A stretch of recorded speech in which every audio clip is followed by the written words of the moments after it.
भारतीय सेनेच्या 7/8 गोरखा रायफल्समध्ये नायक असणारे बिष्णू रिटायर्ड होऊन आपल्या गावी नेपाळला परतत होते. त्यांच्या कुटुंबाचं आणि भारतीय सेनेचं जुनं नातं होतं.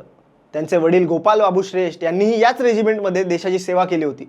बिष्णू यांनी आपल्या सेवेत अनेक कठीण प्रसंग पाहिले होते, पण आज त्यांना असं काही पाहावं लागेल याचा त्यांनी स्वप्नातही विचार केला नव्हता.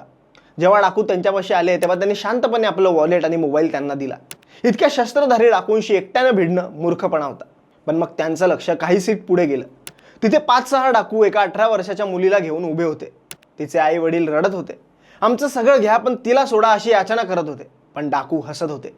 ते त्या मुलीला जबरदस्तीने खेचायचा प्रयत्न करत होते. मुलगी किंचाळत होती, स्वतःला वाचवण्यासाठी धडपडत होती. हे पाहून बिष्णू यांचा राग अनावर झाला. त्यांच्या हातला गोरखा जागा झाला.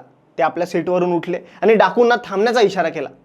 डाकूंना वाटलं हा एकटा माणूस काय करणार, पण पुढच्या क्षणी बिष्णू यांनी आपली खुखरी काढली आणि मग जे झालं ते डाकूंनीही स्वप्नात विचार केला नसेल.